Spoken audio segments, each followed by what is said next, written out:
Hello, it's time for our children's message, and I'm so lucky that today I get to have my friend Aria join us, and she's going to help us through some games and some other fun things we're going to do. She's going to help us kind of think about what today's message is about from Genesis and the idea that creation and creativity happens through relationships. So I thought we would start with a really fun game. We're going to share a screen, and it's called Yes and. Do you want to share the screen, Aria? Aria's going to start and draw something, and then she'll have 15 seconds to draw something, and then she's going to stop, and at the end of the 15 seconds, I get 15 seconds to draw something until we have worked on it for 2 minutes, and we will see what we're going to create together. Does that make sense? Right. Go.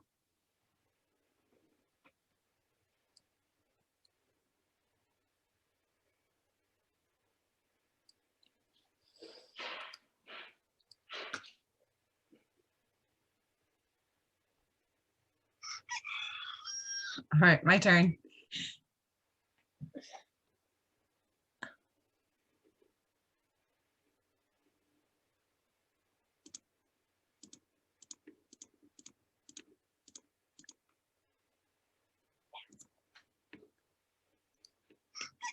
Oh. All right, I had to finish it. I guess it's a dog.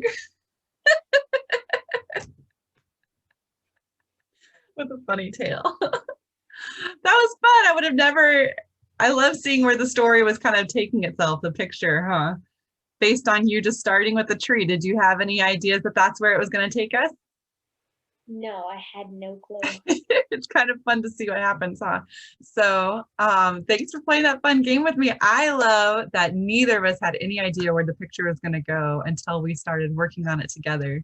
And I think it's so interesting how that happens with people, and how you might have an idea in your head, but then when someone else is involved, it might change the story just a little bit. So that's a fun little game to think about, that interplay of what happens in relationships and creation and creativity together.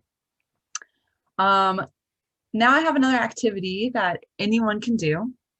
And this is going to be me kind of giving you a prompt, and then you're going to write on a piece of paper, and then just share when I ask you stuff. You'll be able to share as much as you want to after the fact. So if you are watching the children's message right now, you might want to get a piece of paper or something to write this stuff down for yourself as well, because it's just going to be a little practice and exercise of thinking about the relationships in your life and who makes you who you are and what makes you who you are, and kind of spend a little time with that. So first you can draw a little picture that represents you, just like a little stick figure, or you can draw just even a circle that represents you and just who you are. All right. And then around you, you can draw a bigger circle or maybe even a heart. And in that heart, I want you to write the names of all the people who are closest to you, who know you the best, who have made you who you are. And you can just write as many of those names as you can think of. And maybe you might just have 1 or 2 names who are that close to you. So in that closest circle or heart around you, or square, or whatever shape you want, write the names of all the people, maybe even the animals that you have the closest relationship with. And it doesn't have to be a lot. It just can be who comes to mind.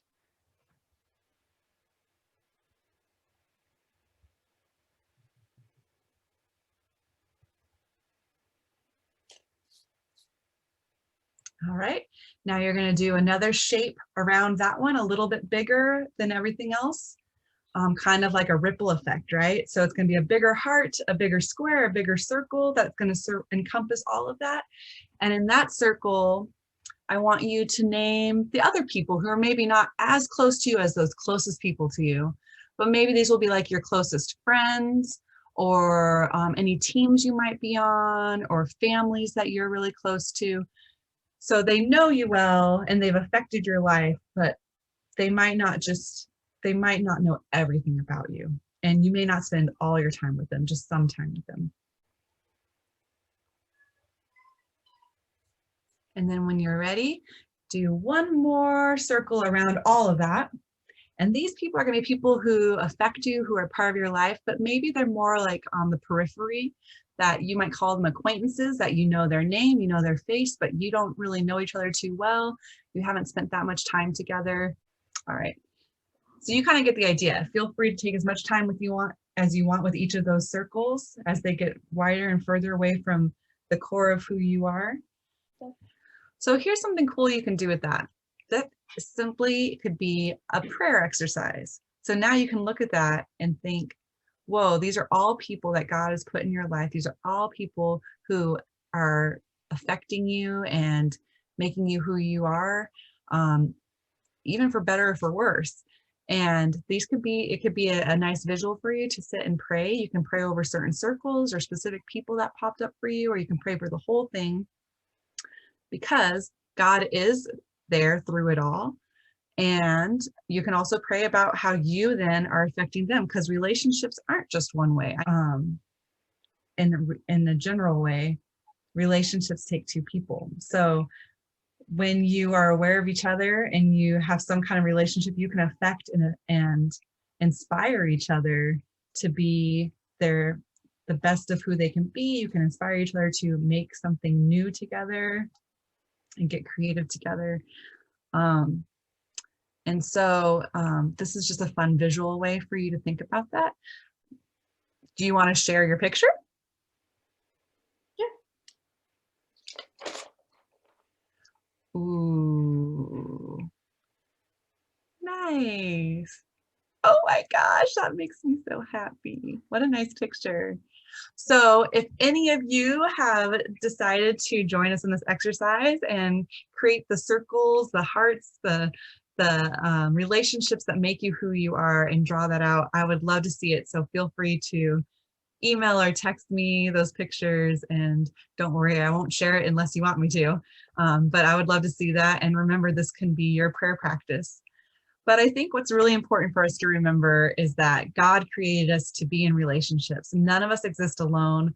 We can't get through our life without each other. And even when you try to do something alone, you'll realize that you are affected or inspired or influenced by someone or something, by nature, the creation around you. Share those ideas. But just like that game we played, we created these beautiful pictures, beautiful masterpieces of art that we would have never experienced or created on our own in that specific way. And I think that's a real good illustration for what happens when we open ourselves up to just put ourselves out there and let our relationships be the playground for creativity and new creation. And that's exactly what God created us for and how God created us to live. And I am just so thankful for all the relationships that have made me who I am. And I'm so glad that you get to be one of those people, Aria. And I'm so glad for everyone watching the Children's Message that you are one of those people too, and that you have joined me today for this Children's Message. Thank you.